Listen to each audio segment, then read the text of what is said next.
सकते हैं जो स्कैम है, that you can stay away from scams. और उसका काम सिर्फ इनकम और आपके जो एसेस्ट होते हैं वो चीज़ें डिक्लेयर करके देना होता है, नहीं करना। If I am saying this that mean कि I have been through this process and I know what actually goes behind.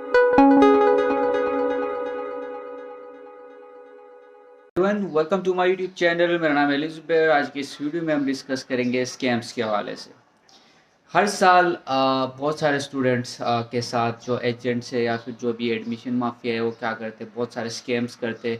तो ऑब्वियसली हर एक को रीच आउट करना, हर एक को हेल्प करना बहुत ही मुश्किल होता है। तो ये मैसेज जो है अपने व्हाट्सएप ग्रुप के थ्रू भी मैंने सर्कुलेट किया था, जिनमें मैंने 7 चीज़ों के हवाले से डिस्कस किए जो कि आपने अपने माइंड में रखनी है। Be mindful whenever you are applying for any scholarship या फिर किसी भी कंट्री में आप एडमिशन के लिए अप्लाई करते हैं। ख़ासकर जो इटली का जो प्रोग्राम चल रहा है वहाँ पे अगर आप अपॉइंटमेंट के लिए अप्लाई करते हैं या वीज़ा फाइलिंग करते हैं या फिर एडमिशन के लिए अप्लाई करते, तो इन चीज़ों को अपने जहन में रखनी है। आगे के 5 से 6 मिनट में मैं आपको 7 ऐसी चीज़ों के बारे में बताऊंगा या 7 ऐसे टिप्स दूंगा जिनके थ्रू आप क्या कर सकते हैं जो स्कैम है, that you can stay away from scams और स्कैम से बच सकते हैं सिंपली।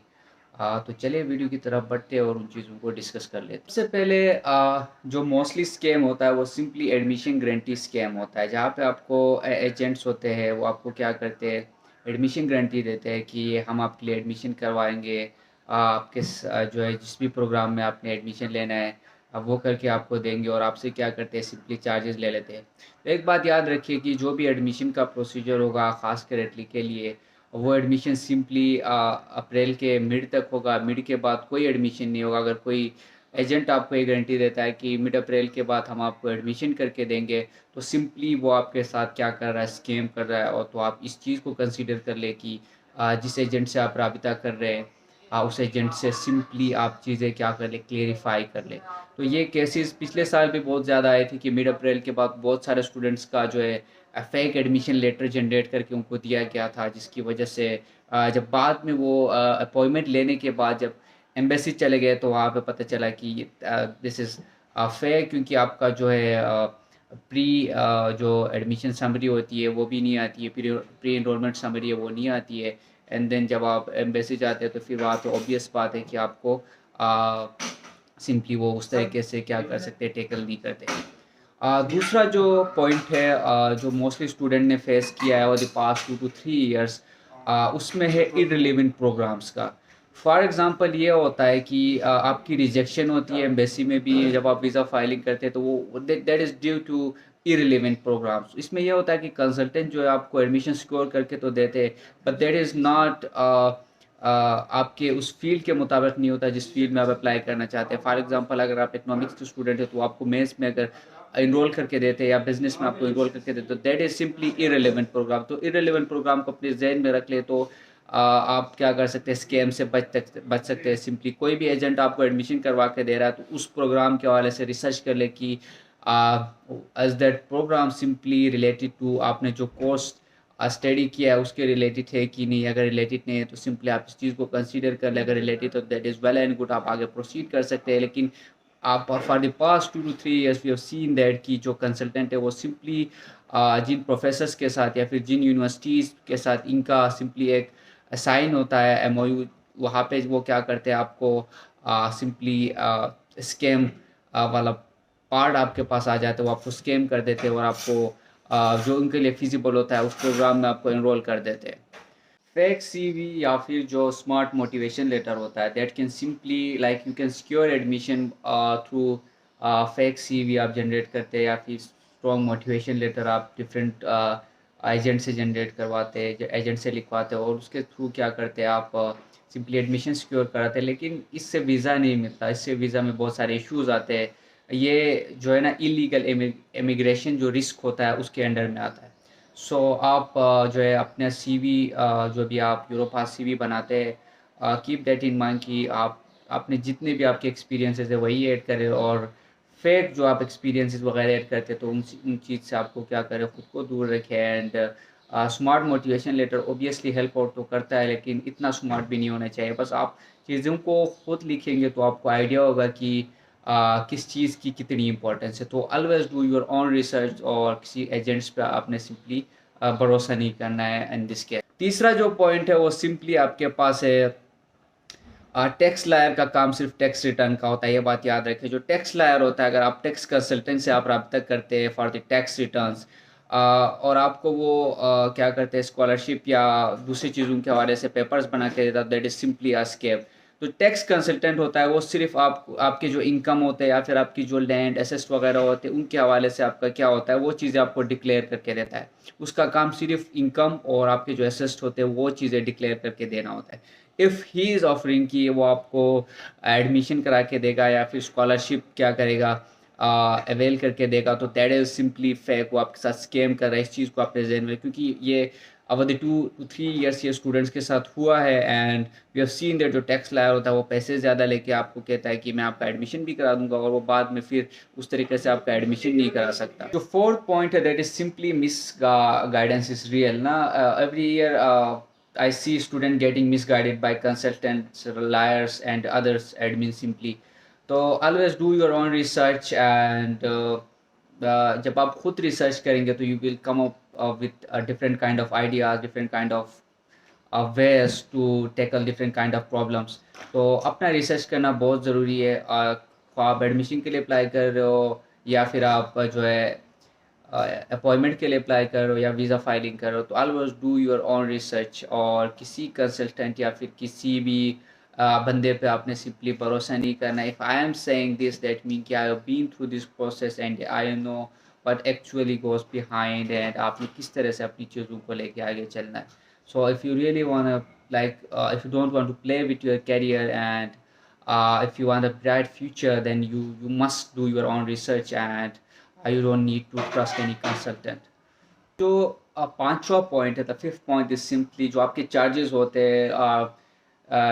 अगर आप डिफरेंट जो डॉक्यूमेंट्स हैं आपके वो भी वेरीफाई करवाते हैं, आईबीसीसी से करवाते हैं, मोफा से करवाते हैं, that is ministry of foreign affairs से करवाते हैं, या फिर जो आपके टैक्स रिटर्न है वो आप सिंपली लेके आते हैं। जो टैक्स रिटर्न के चार्जेस है वो सिंपली आजकल जो है आपके टैक्स लायर या जो भी बंदे हैं वो सिंपली ज़्यादा चार्ज करते हैं। तो ऑलवेज ये जहन में रखें कि जो टैक्स रिटर्न के चार्जेस होंगे वो 2500 से 4000 के इन बिटवीन होंगे। ठीक है, ये वेरी कर सकता है 2000 से 500, कोई 3000 चार्ज कर लेगा, कोई 3500 चार्ज कर लेगा, हो सकता है कोई 4000 चार्ज कर। लेकिन अगर कोई उससे ज़्यादा मांग रहा है, ठीक है, तो दैट मीन्स कि आपने उसको वो पे नहीं करने। और 2 साल का जो आपका आपको सिंपली टैक्स रिटर्न का जो आपके चार्जेस का एक सर्टिफिकेट चाहिए होता है, और उसके चार्जेस सिंपली आपके पास 7 से 8000 का होता है।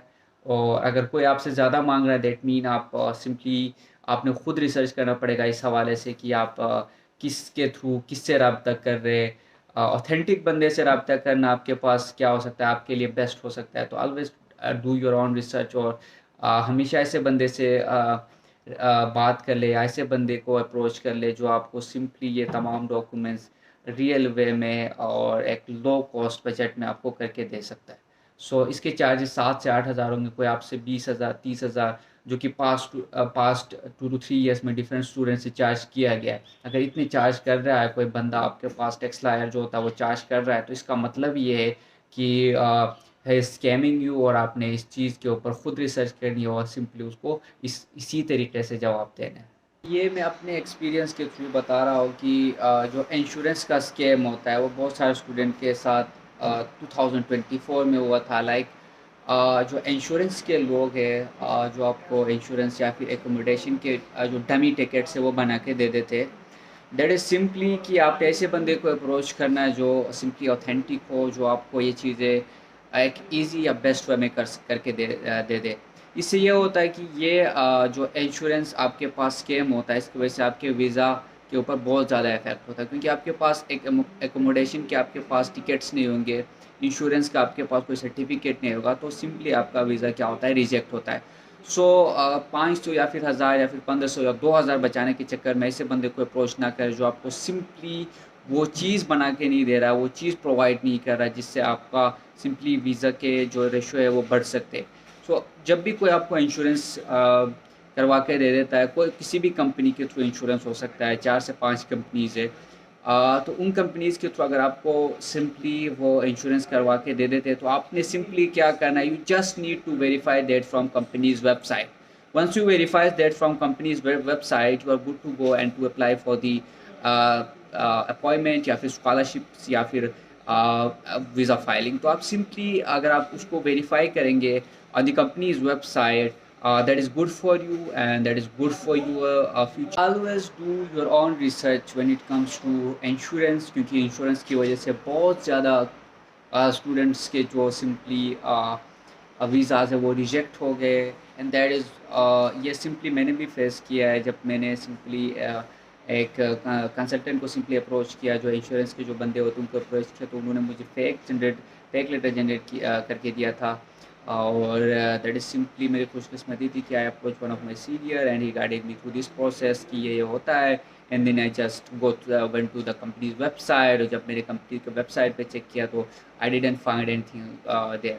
तो इसका मतलब ये है कि उन्होंने सिंपली फेक लेटर जनरेट कर किया था। So it's always important and I was mandatory to check the insurance policy on company's website. Once you do that, इसका मतलब है you are doing your own research and that is really gonna help you out in your career as well. And lastly, जो students को misguide किया जाता है, that is simply about the scholarship documents, क्योंकि आपका जो different regional scholarships होते हैं, एक तो होता है आपके पास merit scholarship, दूसरा होता है departmental scholarship, तीसरा होता है आपके पास regional scholarship। तो मेरिट और सिंपली डिपार्टमेंटल स्कॉलरशिप का तो समझ आता है, लेकिन जब रीजनल स्कॉलरशिप की बात आती है तो I have seen that her students को कंसल्टेंट या फिर जो यूट्यूबर डिफरेंट बैठे हुए वो आपको क्या करते हैं, मिस गाइड करते हैं। इट्स ऑलवेज इम्पॉर्टेंट कि आप खुद रिसर्च करें।